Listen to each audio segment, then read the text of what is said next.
going on, Jerome's taking a look at the final practice injury report for the low-energy Detroit Lions as they come in Week 9, U.S. Bank Stadium. The Minnesota Vikings are going to make sure that 2 3-5 teams leave the building on Sunday afternoon. Take a look at who is in, who is dinged up, and how that's going to affect the game. So starting with the Vikings, cornerbacks. It's always cornerbacks. So Dantzler, Holton Hill, Mark Fields II have been ruled out. Now, Holton Hill has missed a handful of games with his foot injury. Also, he's been bad.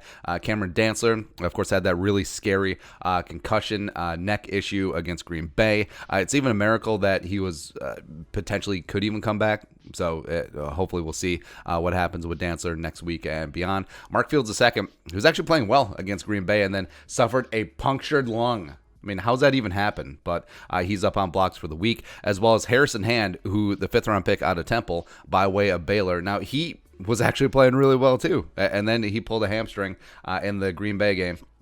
Also having some back issues as well, so he's questionable. TBD if he's going to be available. So right now, the Vikings cornerbacks are Gladney, who's healthy, 1st-round pick coming out of TCU, El Jefe. Chris Boyd, who left the game against Green Bay with cramps. Cool. Chris Jones, who was just signed off of waivers from the Lions practice squad a couple weeks ago. Awesome. As well as Marcus Sales, the CFL legend. He's on the practice squad. That's it. That is it. So maybe Harrison Hand plays. Maybe the fact that the Vikings didn't acquire another cornerback is an indication that Hand is going to suit up, and maybe the Vikings will have 4 to 5 cornerbacks on Sunday. So, yeah. Chisena.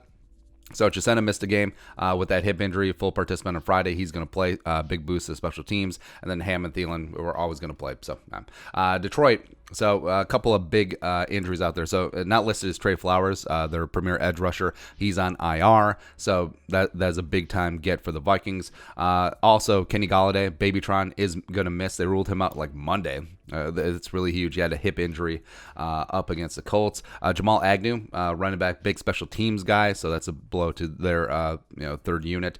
Tracy Walker, the cornerback, he's going to be out as well. Now, I don't know why they list him as a cornerback because he's their strong safety. And so this could mean that Jaron Kearse, who had been getting more and more snaps since coming off of his 3-game suspension, I think the Vikings are going to see a lot of him. He may be in line to start as well, which... Joe Dahl, veteran interior swing backup. Now, he had started the season at left guard for a couple of games before Jonah Jackson, the rookie 3rd-round pick out of Ohio State, got that left guard job. He started at right guard last week when Big V kicked out to right tackle for 1 game, but he didn't practice on Thursday and Friday, so he's probably going to be out for Sunday. Christian Jones was their 3rd linebacker in snaps for the Lions, and they're going to need all the meat possible to try and stop Dalvin Cook, so that could be big for them. Darryl Roberts, now he's been having a couple of hip groin issues, but that's not really that big of an issue with Justin Coleman back in the mix. Big V, who's been their starting right guard, kicked out to tackle last week against Indy, has a foot issue, but he progressed to full participant on Friday. I think he'll be out there. And then, Decker, Hawkinson, Shelton, Trufant, they're all going to play. And then also, of course, Matthew Stafford is currently on the COVID reserve list. He has to isolate for 5 days. That 5 days is up on Sunday, so he is flying separate from the team, going to be at U.S. Bank Stadium. So I think that he will play, even though he hasn't practiced at all this week. I'm not scared of Chase Daniel. Again, Chase Daniel did not beat the Vikings Week 4 last year when he was a backup against the Bears. No, he didn't. No, the Vikings beat themselves, but whoever's under center for the Lions, it's going to be a long-ass day. I think the Vikings just come in and they show the world that they are a legit team. Good teams don't allow bad teams like the 3 and 4 Lions to hang around. So put the bang thing on right away.